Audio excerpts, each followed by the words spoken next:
general comparison. Then we're gonna compare that to a string. Alright, we're gonna actually do voice for that one, because that's what this block of code is already doing. We're just gonna find the end of this if statement here by clicking on that little bracket and seeing where that goes. We're gonna make another else if statement.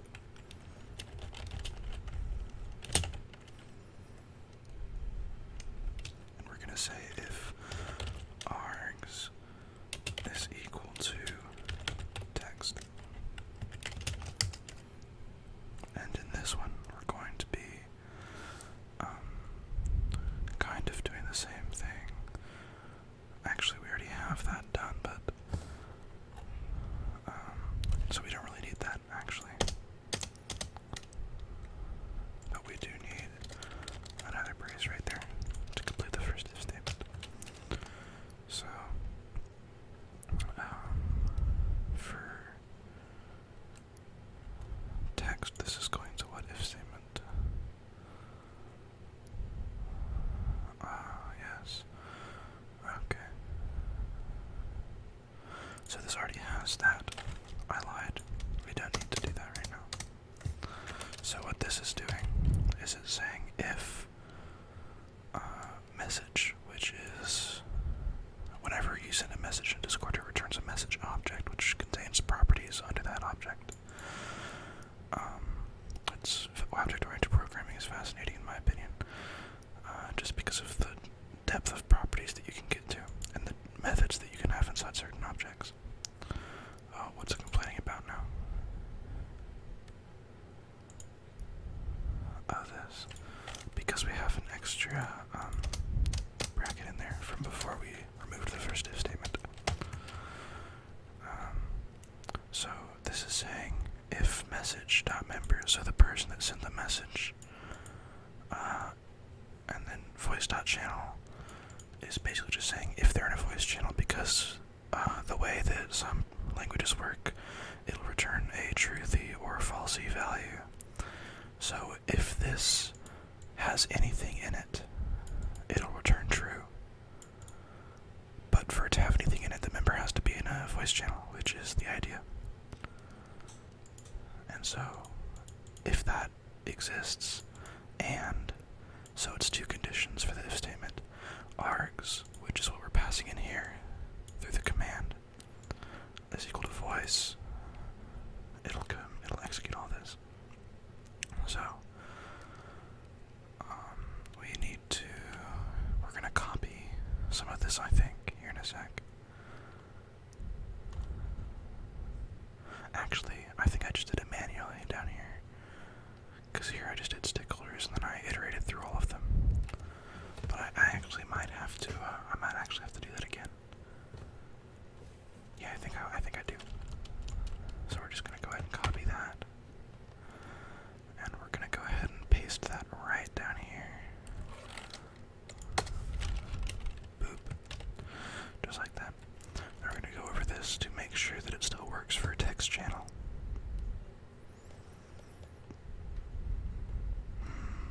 I might actually remove this altogether from both of them, because this implies that every time you run a new talking stick command, so every time it runs the new talking stick command, it's going to set a variable called stakeholders equal to an array of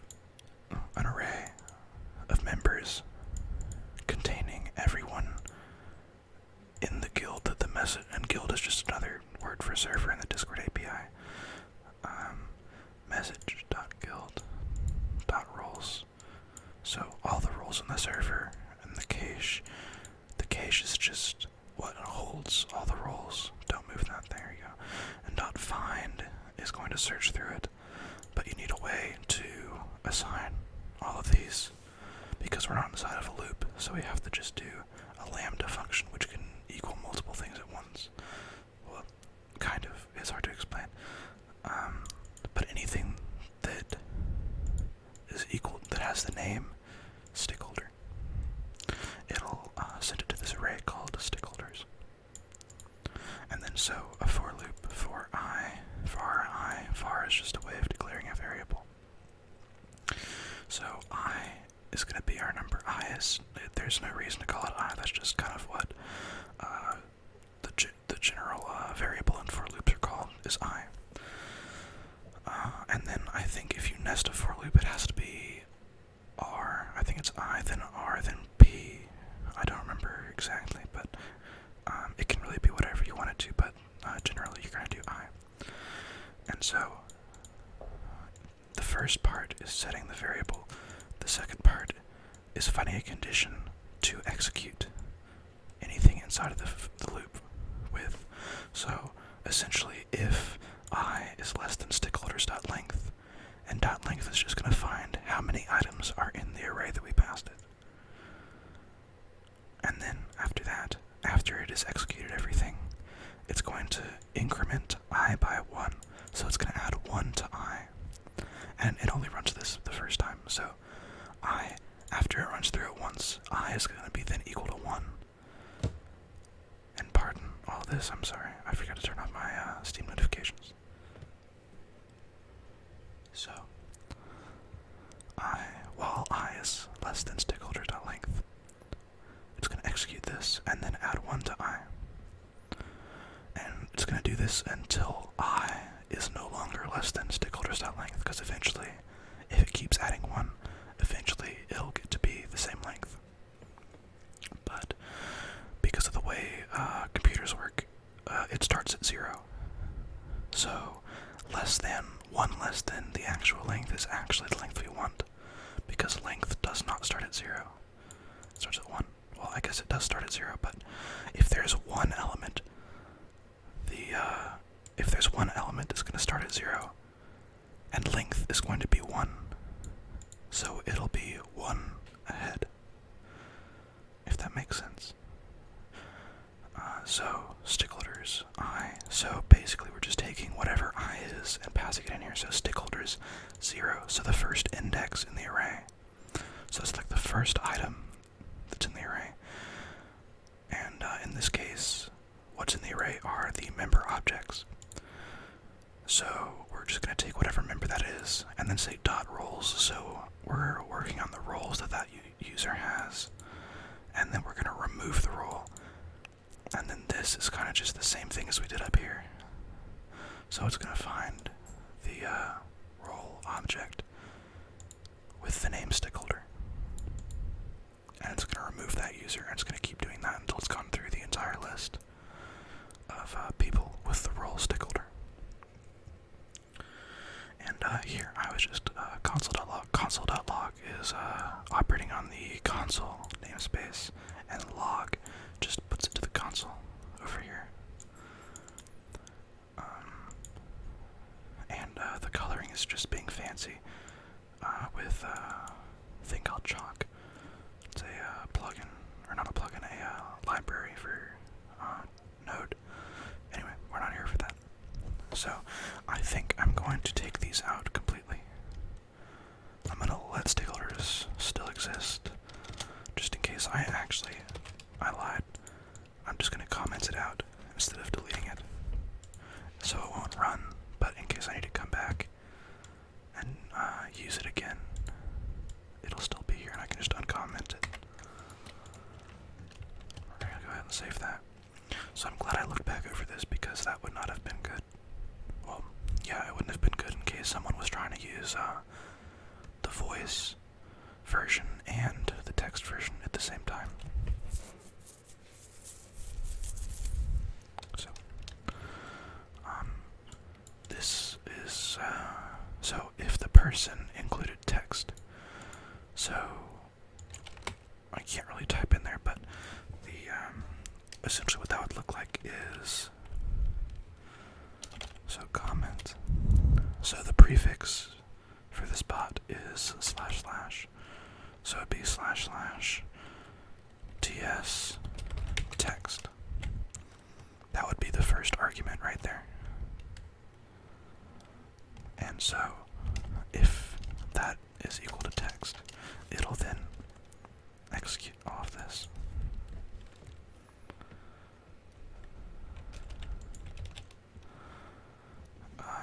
these are just or statements. Sorry, it just got a little annoying. I just disabled the notifications.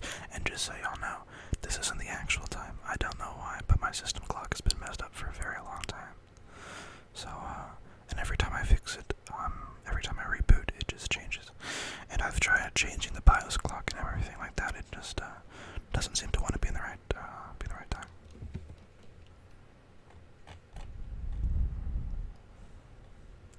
So now we just need to add an else statement for this.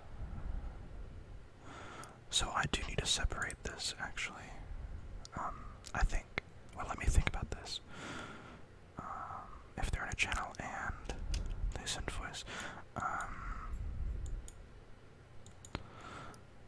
yeah, that'll work. And then that will work too. Where does this end?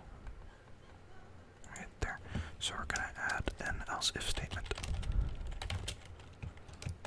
And this is going to say that if args is not defined, which would mean they just typed //ts, and they didn't actually pass anything. It's gonna go ahead and say message dot reply. So this is just going to reply to the message that the person typed. It's just gonna say you must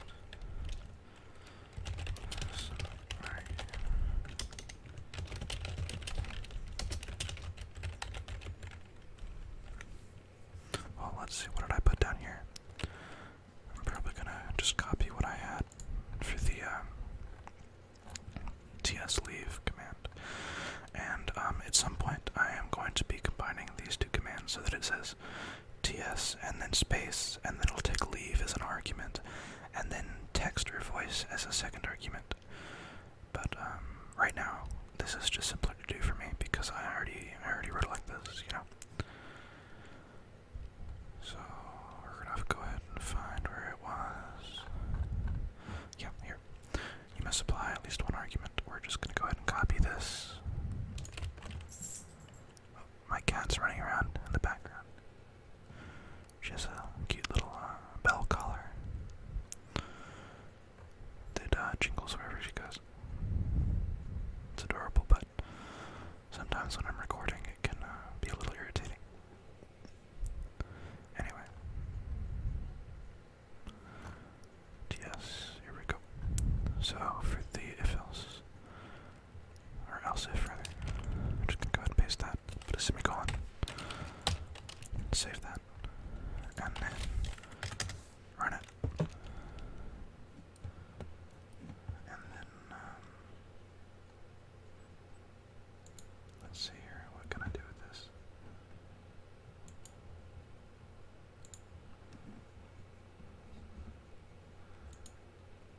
I suppose I could just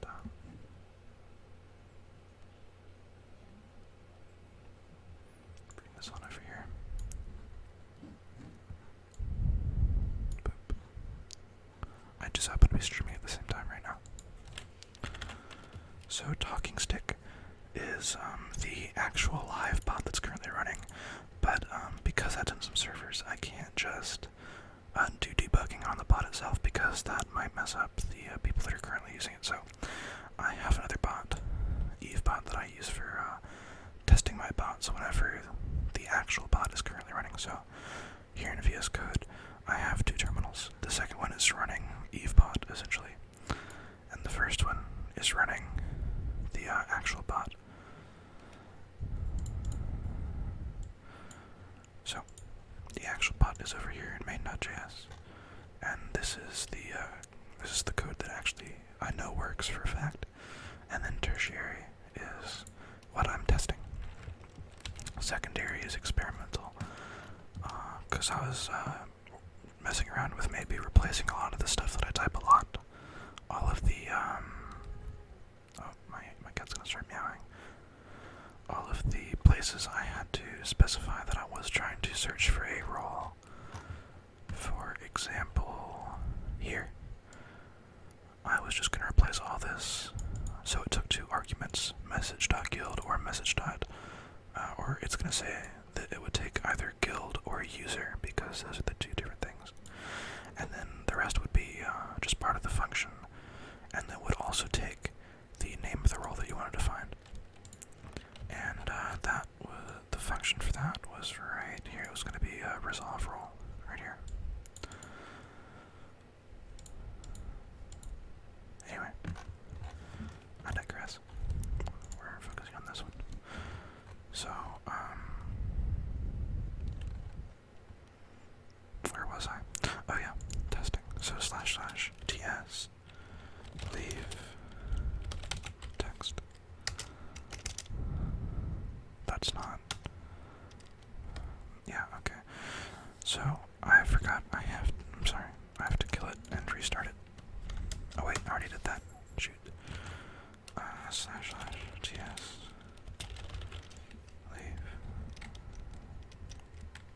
because it's saying I must be in a voice channel, but I'm changing it so that it can also use text channels. So I need to add an else if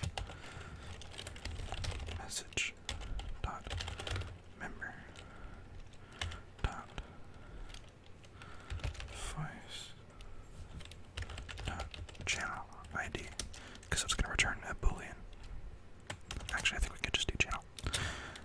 But also, we need to check if the argument supplied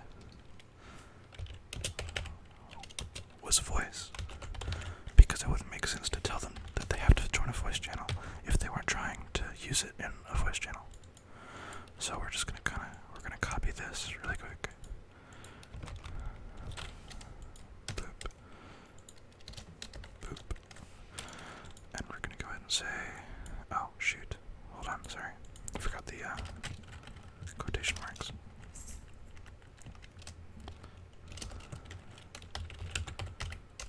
Yep, there you go. We can go ahead and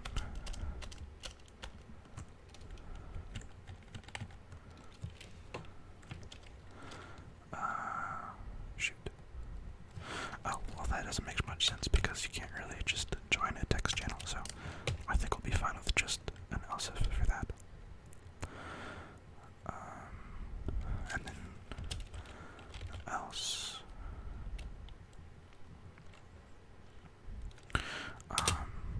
Because this is going to be if they passed an invalid argument, because we already said if no args were supplied to say this. So if args were supplied but they're neither voice nor text, we're going to go ahead and say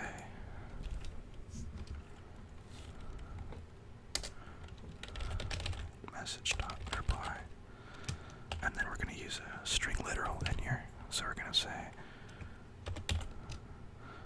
args is not a valid option for command. And so this args, actually, yeah, args is just what we're passing it. So whatever they typed that wasn't valid, it's going to print that. And I'm going to go ahead and put quotation marks around that, as well as some escaped backticks so that it looks like a code block. Because Discord formatting. If I didn't escape them, it would break the string, because that's how you do string literals in JavaScript. Oh, that's not what I meant to do there. There you go. Yep. So now we should be able to run that. And then bring up Discord.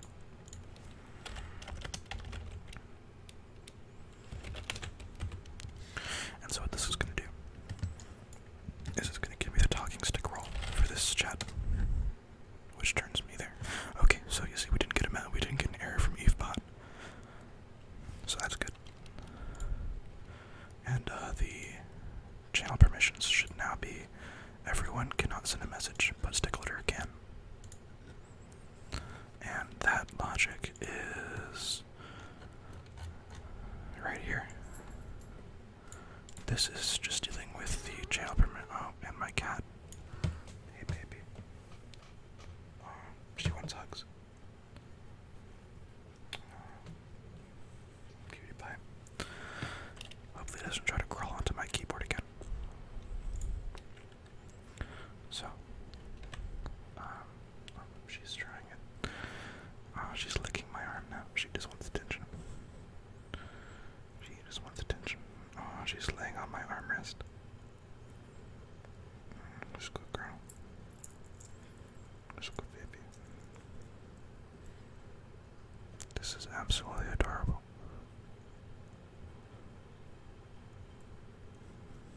Anyway, I'm sorry. Getting distracted by cat. So, this is just returning the new permissions. Anyway, so ts leave text. That should set it back. Yep, so they're both now, they can both now send messages again.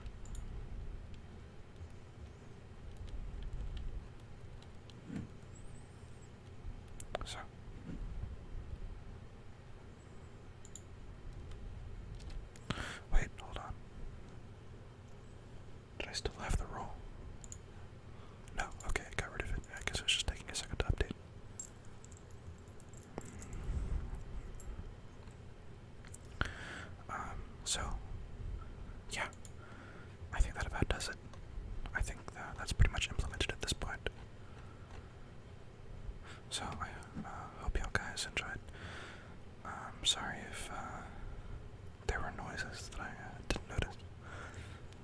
But, if y'all want more of this kind of video, just let me know. And, I'll try to do that. My cat's being very adorable.